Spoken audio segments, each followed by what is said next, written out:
लालची और मूर्ख बाबा। एक समय की बात है, किसी गांव में एक ब्राह्मण रहा करते थे।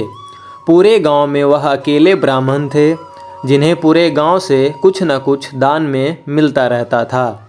दान के लालच में उन्होंने गांव में किसी दूसरे साधु को नहीं रहने दिया और अगर कोई भी आ जाता था तो उन्हें किसी भी प्रकार से गांव से भगा देते थे।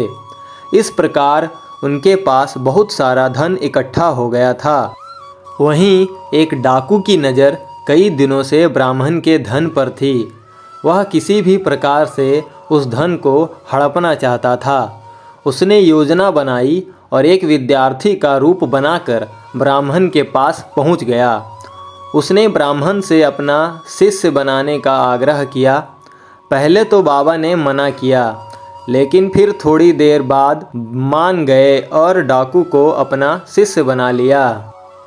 डाकू बाबा के साथ ही मंदिर में रहने लगा और ब्राह्मण की सेवा के साथ साथ मंदिर की देखभाल भी करने लगा।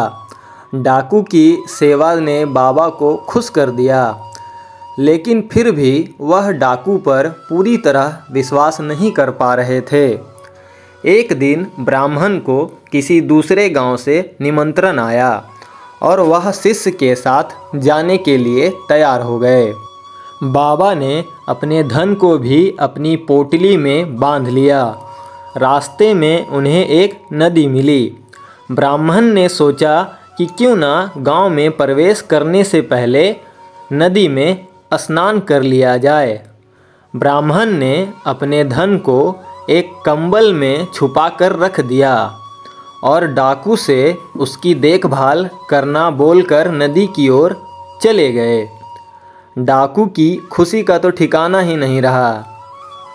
उसे जिस मौके की तलाश थी वह अब मिल गया था।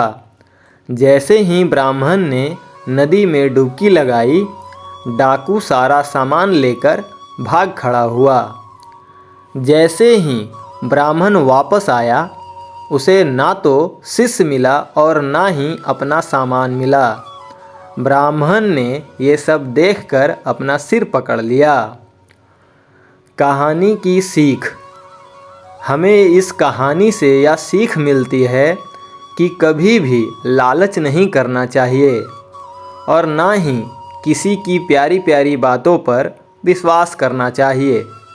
आपको हमारी यह कहानी पसंद आई हो और कहानी से कुछ सीखने को मिला हो तो कहानी को अपने दोस्तों के साथ शेयर करें और ऐसे ही नॉलेजेबल, शिक्षाप्रद और ज्ञानवर्धक जानकारी के लिए वीडियो को लाइक करें और चैनल को सब्सक्राइब करके हमारा हौसला ज़रूर बढ़ाएं। धन्यवाद दोस्तों।